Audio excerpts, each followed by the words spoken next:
بسم اللہ الرحمن الرحیم۔ اس جہان کے پیدا کرنے والے کے بارے میں ہم کس لیے سوچتے ہیں؟ روح کی تشنگی اور مادہ جستجو، عالم ہستی کے بارے میں آگاہی اور آشنائی پیدا کرنا ہم سب کی دلی خواہش ہے۔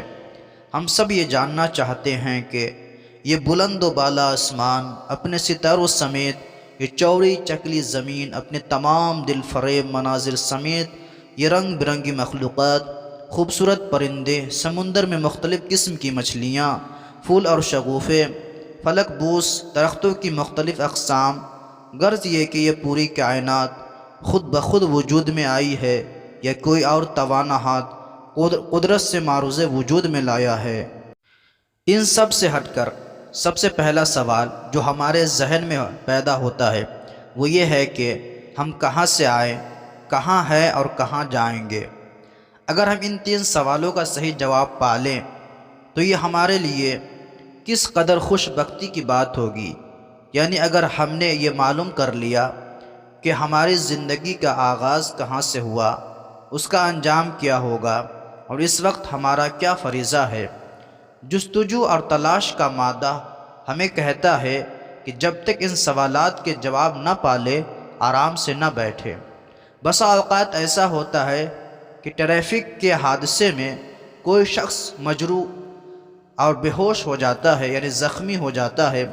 معالجے کے لیے یعنی علاج کے لیے اسے ہسپتال لے آتے ہیں۔ جب اسے غشی سے تھوڑا سا افاقہ ہوتا ہے اور وہ ہوش میں آتا ہے تو اپنے اطراف والوں سے سب سے پہلا سوال یہ کرتا ہے کہ یہ کون سی جگہ ہے، اسے یہاں کیوں لایا گیا ہے اور کب میں یہاں سے جاؤں گا۔ اس سے معلوم ہوتا ہے کہ اس طرح کے سوالات کے بارے میں انسان خاموش نہیں رہ سکتا۔ یعنی سب سے پہلی چیز جو ہمیں خدا کی تلاش اور عالمین کے پیدا کرنے والے کے بارے میں سوچنے پر مجبور کرتی ہے وہ روح کی تشنگی اور مادہ جستجو ہے۔ ہر انسان اپنے آپ سے سوال کرے کہ ہم کہاں سے آئے ہیں اور کہاں جانا ہے اور اس وقت ہمارا کیا فریضہ ہے۔ آئیے ہم ان تین سوالوں کا جواب تلاش کرنے کی کوشش کرتے ہیں۔ پہلا سوال یہ تھا کہ ہم کہاں سے آئے ہیں۔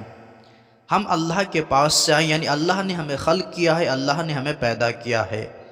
اور کہاں جانا ہے، اور مجھے پھر ہم لوگوں کو پھر اللہ کی بارگاہ میں واپس پلٹ کر جانا ہے۔ اس کے متعلق قرآن مجید کی ایک آیت ہے کہ اِنَّا لِلَّهِ وَإِنَّا إِلَيْهِ رَاجِعُونَ، کہ ہم اللہ ہی کے لیے ہیں اور اسی کے بارگاہ میں واپس جانے والے ہیں۔ اور اس وقت ہمارا کیا فریضہ ہے؟ تیسرا سوال جو ہم نے بنایا وہ یہ ہے کہ ہمیں یہاں دنیا میں کس لیے بھیجا گیا ہے۔ تو خداوند عالم قرآن مجید میں سورہ زاریات آیت نمبر 56 میں ارشاد فرماتا ہے کہ وَمَا خَلَقْتُ الْجِنَّ وَالْإِنسَ إِلَّا لِيَعْبُدُونَ، اور میں نے جنات اور انسانوں کو خلق نہیں کیا مگر صرف اپنی عبادت کے لیے پیدا کیا ہے۔ یعنی ہر انسان اس کائنات میں غور و فکر کرے اور سوچے اور عالمین کے پالنے والے یعنی خداوند عالم کے بارے میں کچھ جاننے کی کوشش کرے۔